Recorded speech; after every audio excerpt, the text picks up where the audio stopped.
I wouldn't normally say I'm a huge fan of musicals, but yeah, fair fucking play.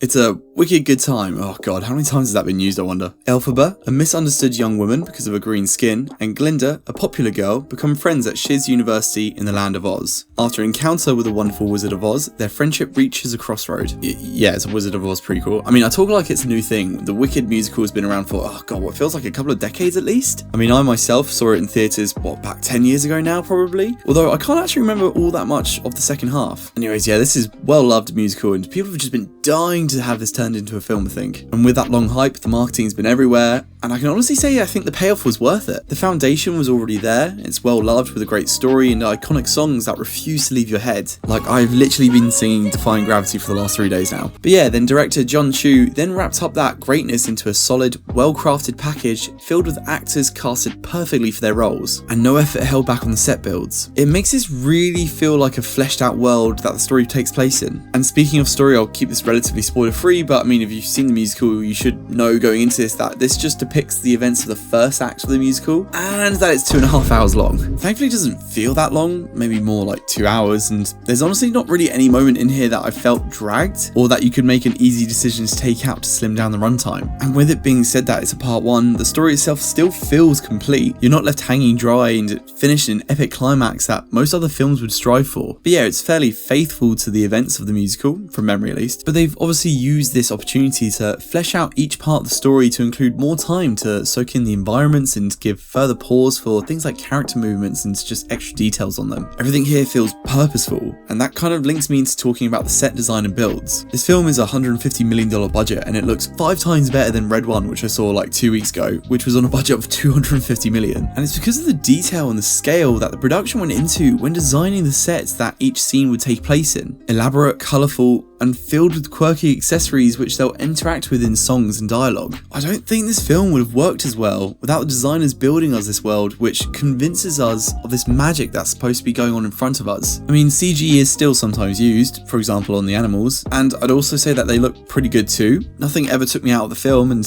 for me that's enough of a win, because it just lets you focus on the rest of the elements in peace. The first of the 2 elements is being the great cast. Elphaba is played by Cynthia Erivo, who I remember her singing in Bad Times the El Royale, and so I was pretty confident that she'd be fine with the songs here. Honestly, fine was an understatement. She nails them, and in a couple of cases really makes them her own. Her rendition of The Wizard of Oz I loved, and then of course the huge song Defying Gravity was phenomenal. I was sitting next to this group of women in the cinema, and during a couple of the songs they were just bawling their eyes out, so it must have been working pretty well. And partnered with Cynthia is Ariana Grande as Glinda, and I'm not gonna lie, I didn't even know she was an actress. At least not since her Disney days. She might have been the biggest surprise in here for me. She is surprisingly hilarious, and you can tell she was just loving the role. And it wasn't in just the moments of dialogue, but in her overall actions and movements where the humour got me laughing a couple of times. Obviously her voice is also incredible, so she absolutely crushed the songs, but it was just the bits in between where I liked her the most. Yeoh is in here as one of the professors trying to teach the 2 aspiring witches, and she's great too, although I wouldn't say she has a huge amount to do. And the same with Jeff Goldblum, who doesn't really come into the film until like nearly 2 hours in. I mean, the bits he's in are fun, and I can see why they went with him for the part of Oz. Also, I'm pretty sure one of the Munchkins is that SpongeBob guy.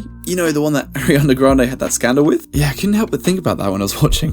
There's also a ton of other voices you'll recognise that are playing parts of animals and other extras too. And the other next big element is the songs, which I can't really dive much more into, except from saying what people already know, and it's that the songs are iconic. They're transposed really well into movie format with entertaining dance choreography and props. I think the song structures and interruptions stay relatively true to the musical. I do think though that Defying Gravity goes extra ham even on top of the rest. Also, there's some great cuts and edits to mix up some of the different environments throughout some of the songs. A great example being in the song called What Is This Feeling, and how it just pretty smoothly bounces from loads of different areas cohesively. I don't think I need to spend any more time gushing about this one. It's funny, true to the musical, and it's one I'd definitely recommend checking out. Honestly, if the Christmas period wasn't as stacked as it is already, I probably would watch this again. So yeah, that's Wicked. Have you already seen it? If so, let me know your thoughts down in the comments below. If you enjoyed this review, feel free to leave a like and subscribe and all that stuff. And as always, stay tuned for more reviews on movies, anime and video games. Until next time guys, take care.